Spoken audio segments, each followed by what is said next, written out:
y suscriptores del Ventiluz. Hola Lito, ¿qué tal? ¿Cómo te va? Buenas tardes, bien. Cansado, pero bien.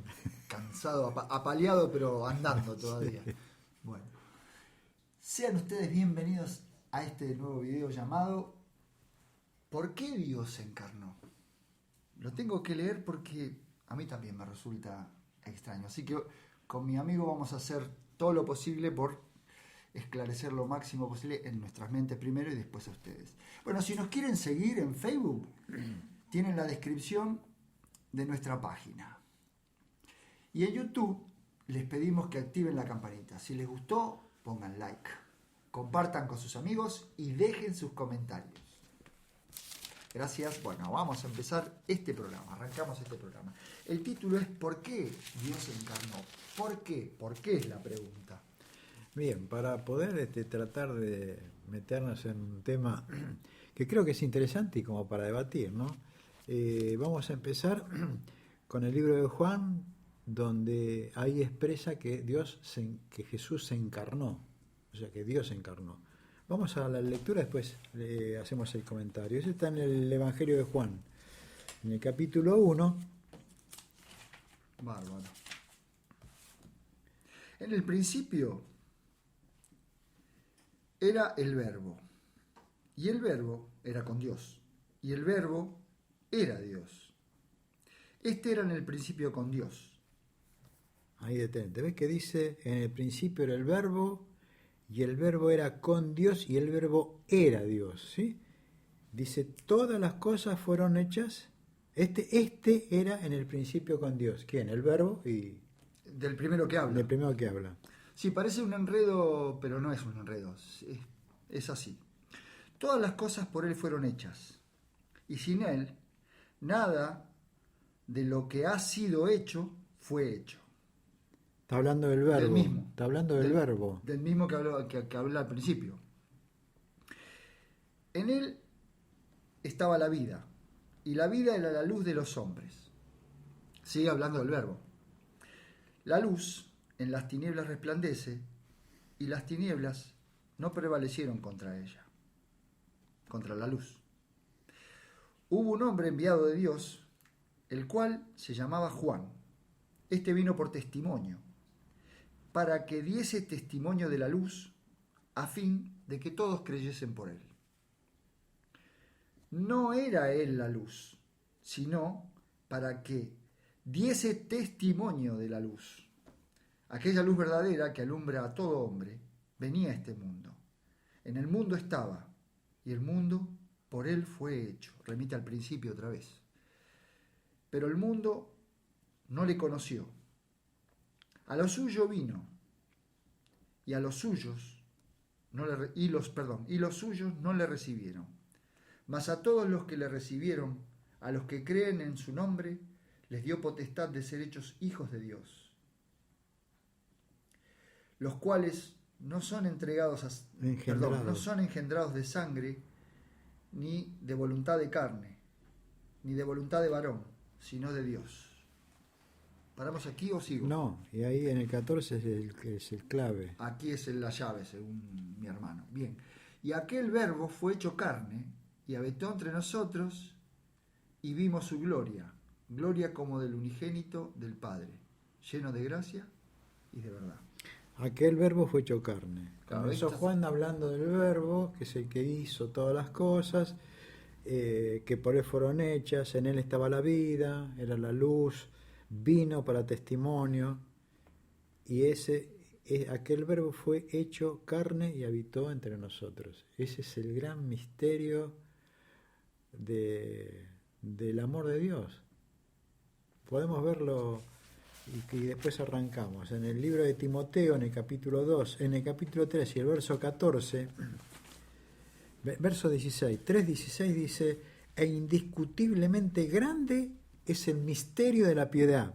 Dios fue manifestado en carne, justificado en el Espíritu, visto de los ángeles, predicado a los gentiles, creído en el mundo, recibido arriba en gloria. Dios fue manifestado en carne. Ahora, la gran pregunta, ¿por qué se encarnó? No. Digamos, usemos el para. ¿Para qué se hizo hombre?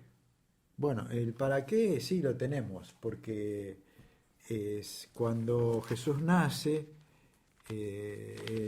dice de que le pusieron como nombre Jesús, que Sí. significa Salvador. Salvador. O sea, el Mesías venía a salvar al mundo, venía a salvar de pecado, no de los actos pecaminosos. ¿Qué quiero decir con esto? Porque nosotros confundimos, El pecado en singular. claro, de la naturaleza pecadora. Porque nosotros, viste, confundimos, Walter, viste, eso de que entre lo que es pecado y los actos pecaminosos. Los actos pecaminosos son la consecuencia de que uno es pecador. O sea, que uno peca porque es pecador. Claro. No es que porque vos pecás sos pecador, ¿entendés? Oh, yo soy bueno, yo no hago nada. Ay, sí, ¿viste? No, es al revés. Bueno, esto viene a cotación de lo que estábamos diciendo de que Jesús vino a salvar al hombre. Vino a salvarlo. En el Edén había caído y al caer, al no creerle a Dios, ¿qué hizo? Perdió su naturaleza y a su vez se convirtió en enemigo de Dios. O sea, su naturaleza se transformó, no solamente la naturaleza humana, sino que toda la naturaleza se transformó. Porque hoy lo vemos, frío, lluvias, tormentas, ciclones, terremotos, Agresiones. la naturaleza toda y el hombre se transformó. O sea, pasó al egoísmo, a la envidia, al adulterio, a la muerte. Bueno, todo lo que nosotros conocemos que es malo, bueno, así fue transformada la naturaleza. Y Dios dijo, yo lo voy a rescatar.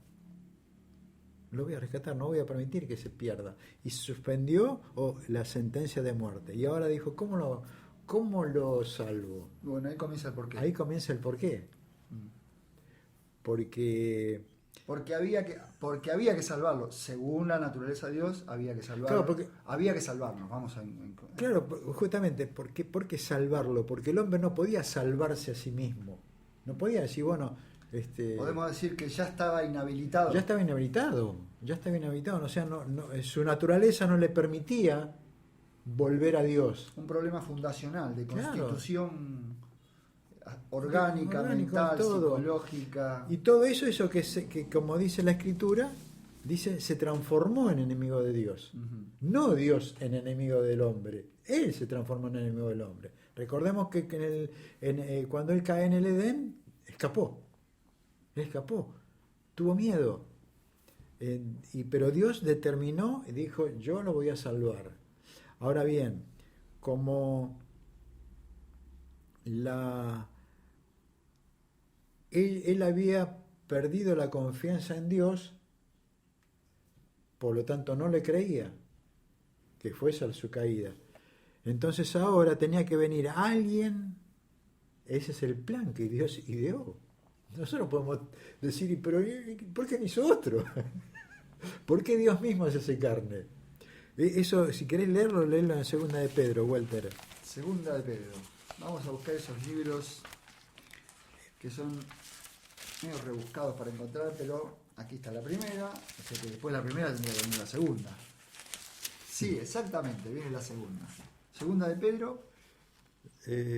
Segunda de Pedro, no lean la segunda de Pedro. Bueno, mientras tanto yo les voy a decir que si nos quieren seguir en Facebook, tienen la descripción de la dirección en la nueva página y en YouTube. Y en YouTube les pedimos que activen la campanita. Y hagan sus comentarios. Ah, menos mal que usted lo dijo.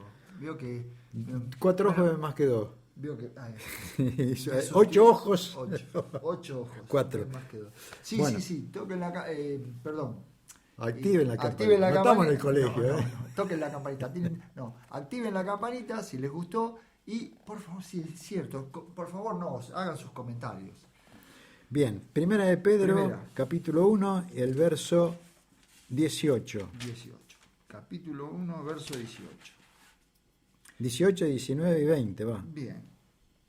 Sabiendo que fuisteis rescatados de vuestra vana manera de vivir, la cual recibisteis de vuestros padres, no con cosas corruptibles, como oro o plata, sino con la sangre preciosa de Cristo, como de un cordero sin mancha y sin contaminación, ya destinado desde antes de la fundación del mundo, para manifiesto en los postreros tiempos por amor de vosotros. Bueno, ¿ves que dice?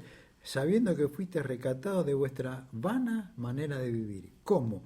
Dice, no con cosas corruptas. O sea, Dios tuvo que rescatarlo. ¿Por qué habla de rescate?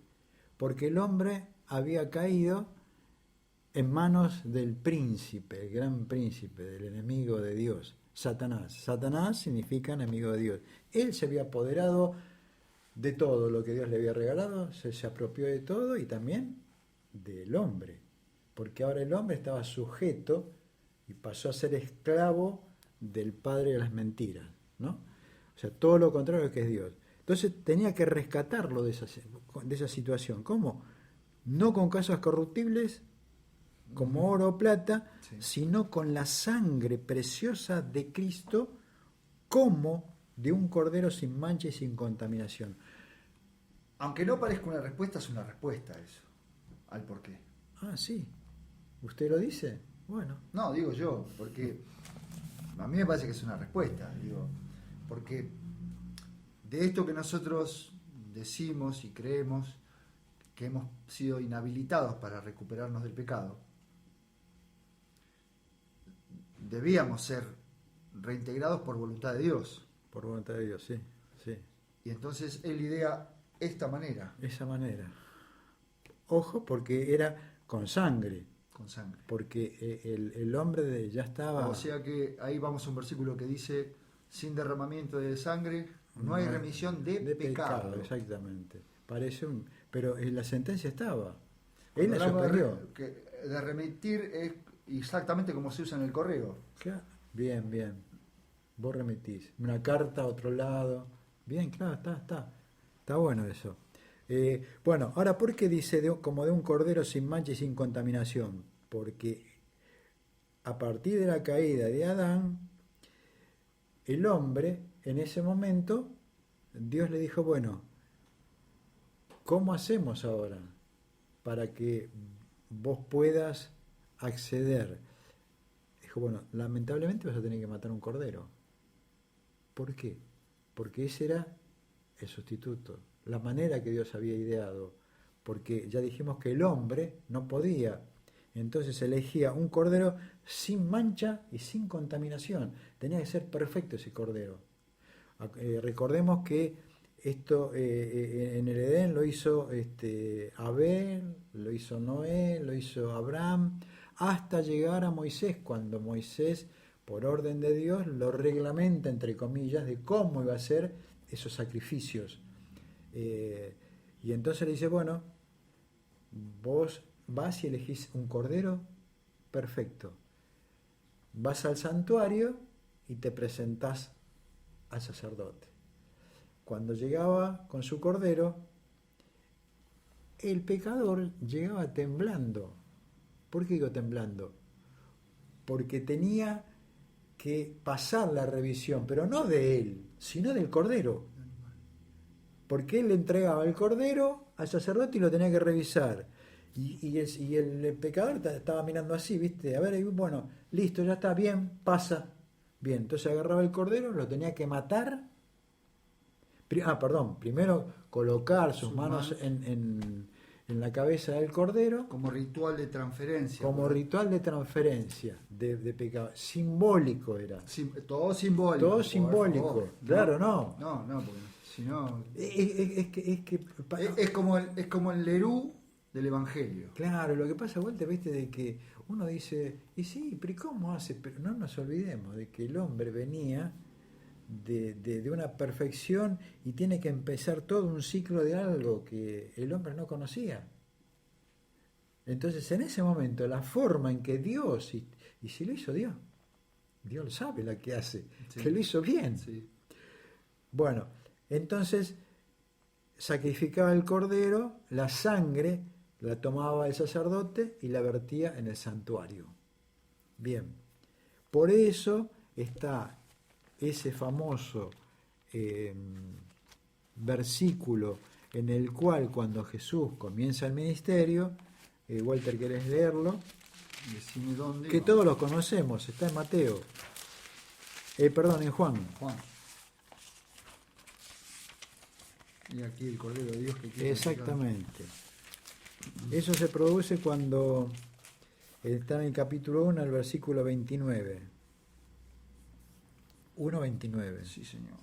El siguiente día vio Juan a Jesús que venía a él y dijo: He aquí el Cordero de Dios que quita el pecado del mundo. He aquí el Cordero de Dios que quita el pecado del mundo.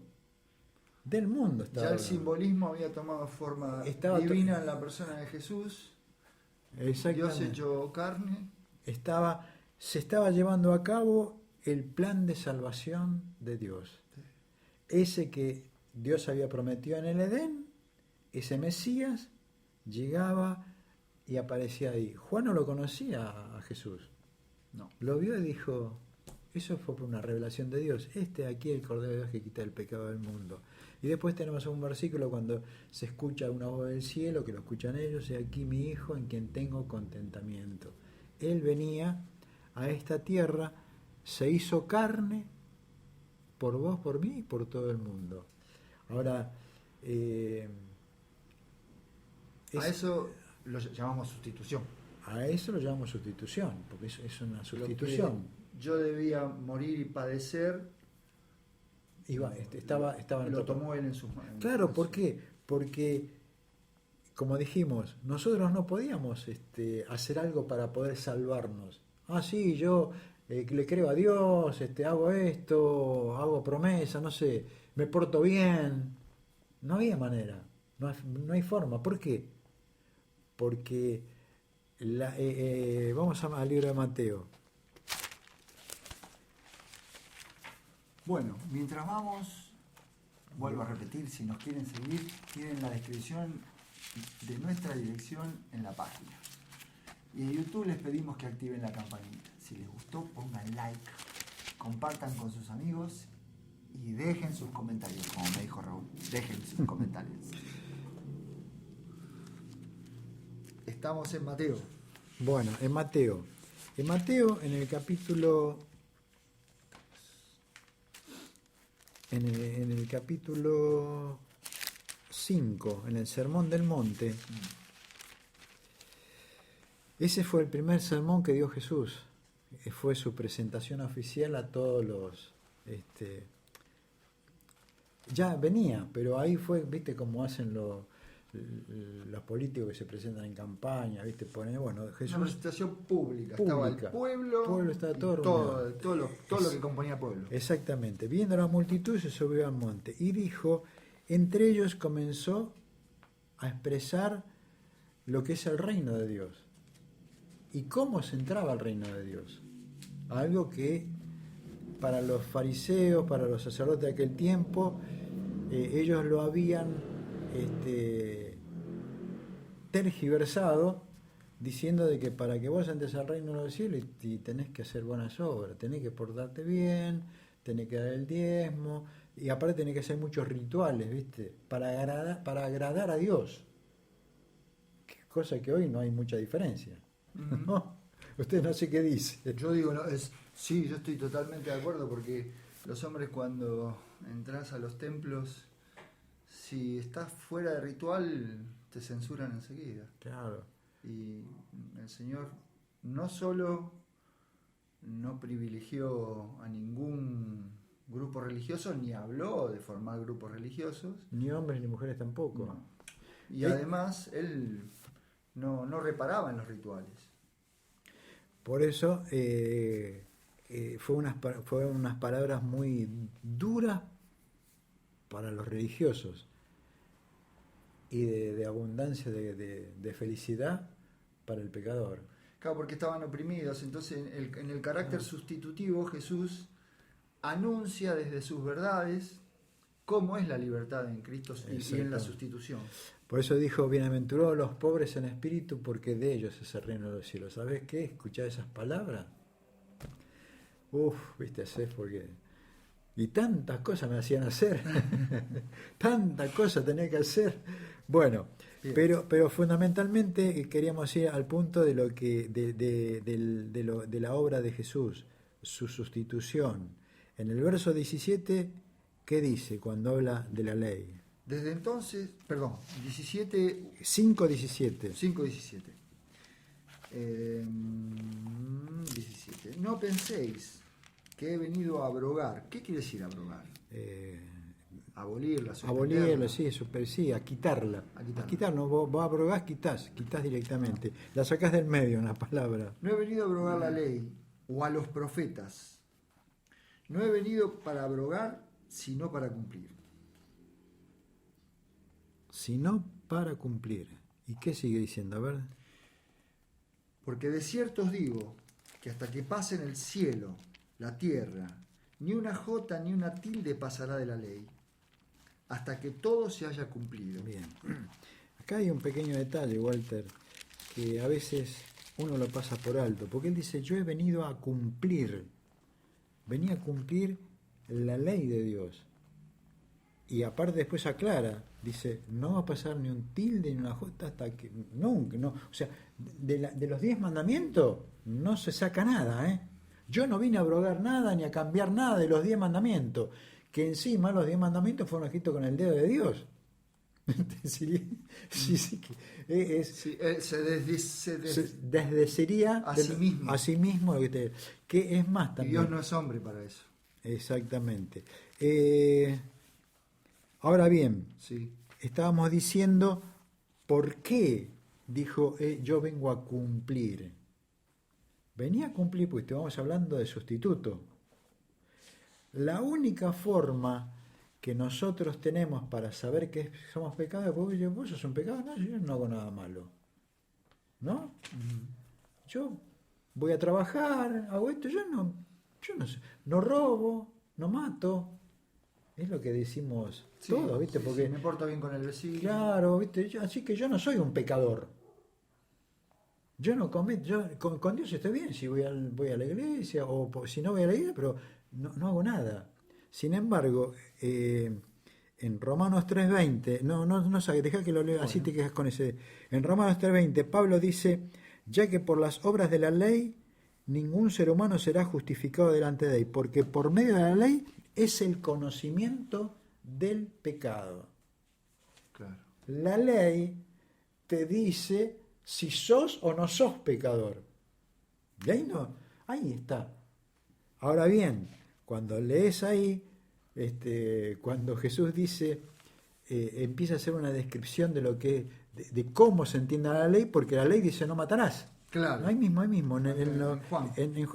En Mateo, estás en Mateo. Mateo. Yo estoy en Juan porque quería ver. Estaba perdido en otra nebulosa, pero. Estábamos en Mateo, Mateo en el Sermón del Monte. Sí, en el capítulo 5, cuando Jesús dice, yo he venido hasta el 19. Yo he venido a cumplir los 10 mandamientos, he venido a cumplir, ¿no? Pero ahora él hace una aclaración de la ley, porque dice en el 19, de manera que cualquiera que quebrante uno de estos mandamientos muy pequeños, no, ese no. No. Cuando habla de, por ejemplo, empieza a hacer una descripción en el 21. Ajá. Jesús, oíste que fue dicho a los antiguos, no matarás, y cualquiera que matare será culpable de juicio. El mandamiento que decía, uno de los 10 mandamientos, la letra dura es no matarás. Entonces él dice, ¿ves? Vos no matarás. Uh-huh. Pero Jesús aclara, ojo. Lex dura lex, sí. ¿Qué dice? Pero yo os digo que cualquiera que se enoje contra su hermano será culpable de juicio, y cualquiera que diga necio a su hermano será culpable ante el concilio, y cualquiera que le diga fatuo quedará expuesto al infierno de fuego. Bien, acá tenemos que hacer una aclaración porque cuando la Biblia habla de infierno, no es ese infierno que el del Dante. En el Dante. Infierno significa sepulcro. Ahí viste donde cementerio de Avellaneda, ¿viste? Donde descansan los que no hablan, no ríen, no caminan. Bien. Entonces Jesús, fíjate lo que les dice. Ojo, dice, porque ustedes estarán pensando, yo no maté. Claro. ¿Viste lo que dijimos O antes? no adulteré, qué sé yo. Acá dice cualquiera que se enoje contra su hermano. No, ¿viste? Que se enoje contra el hermano y será culpable de juicio. Y el que diga necio, acá no dice ninguna mala palabra, ¿eh? Porque realmente cuando nos enojamos, no es que te digo, sos un necio, no. No, no. No, te puedo decir una barbaridad. No, y puede que no lo diga, pero y lo pienso. Exactamente, eso es lo que estaba diciendo Jesús, que la ley de Dios va mucho más allá. Si me lo callo y lo pienso, declara que soy pecador esa situación. Vamos a ver eso. Jesús va en el 27, a ver cómo podemos...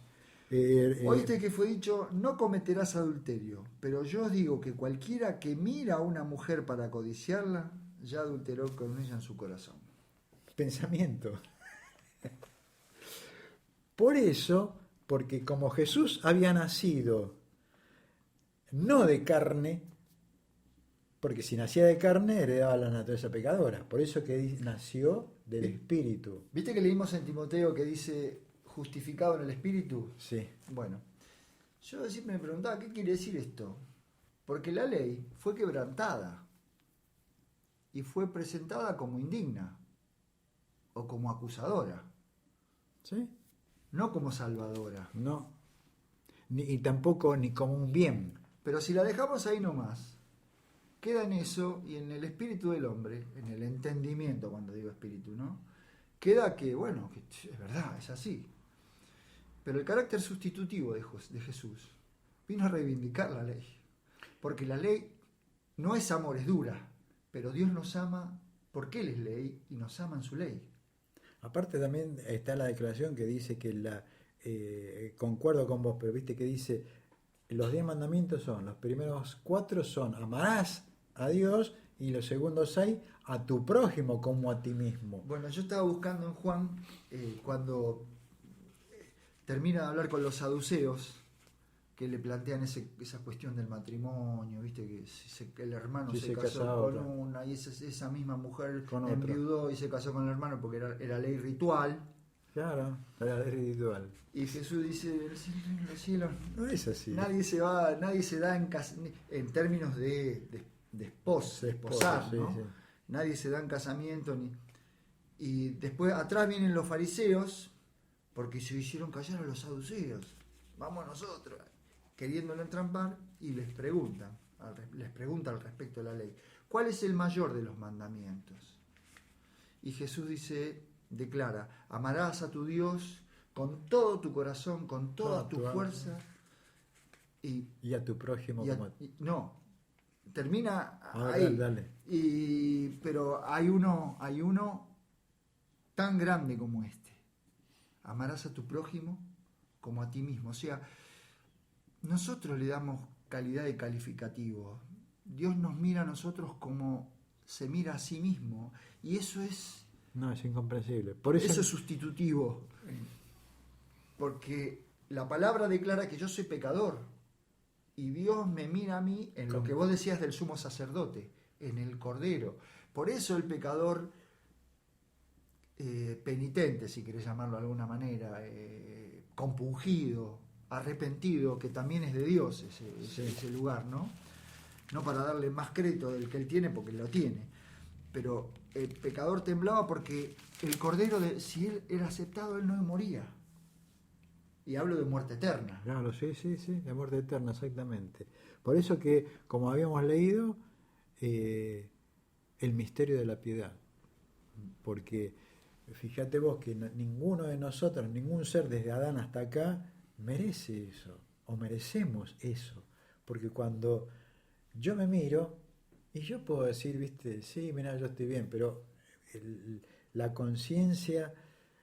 Porque el Espíritu nos revela, te dice, sí, sos un desgraciado. A mí, no te digo vos, a mí. Sos un desgraciado. No, pero lo compartimos, yo también me digo. Uno puede querer hacer bien las cosas y... Bueno, Adán cuando le preguntó eso, él dijo, no, yo no tengo nada que ver, se justificó. ¿Y Jesús qué hace? Dios, ¿qué está haciendo? Está justificando en la persona de Jesús todo. Por eso dice que Evangelio es la obra de Dios en la persona de Jesús en favor nuestro. no es algo que yo puedo hacer, mejor dicho, entre comillas, porque lo que yo puedo hacer, que es algo tan simple, pero no tan fácil, es aceptar esto, que Jesús está en mi favor. Y algunos dirán, entonces es así de simple, entonces yo puedo seguir haciendo. ¿Sí? Acá Pablo dice, ¿qué pues diremos? Dice, así, porque así como el pecado reinó para muerte, así también la gracia reine por la justicia para vida eterna mediante Jesús. ¿Qué pues diremos? Perseveraremos en el pecado para que la gracia abunde. Eso de ninguna manera. En ninguna manera, dice. En ninguna manera. Lo que pasa es que, viste, como hacen siempre algunas personas que para tratar, viste, de buscarte, y bueno, entonces, esto fue, no, ¿viste? No acepto eso, y sí, pero sí te están diciendo que hay que hacer cualquier cosa. Esto es Dios, porque esto lo declara Dios. Por eso que, Walter, me parece que este mensaje, esto que hemos leído, viste, debiera ser alivio a nuestros corazones. Sí. Por eso que como el pecador en la antigüedad se refugiaba detrás del Cordero, nosotros hoy tenemos para refugiarnos detrás de la figura de Jesús. Aunque no lo vemos, porque no está, pero está. Y decir, sí, Señor, creo en Jesús, acepto su vida, su muerte y su resurrección. No sé si quieres agregar algo más, Walter. Nada más, creo que quedó bastante claro el tema del carácter sustitutivo de Jesús.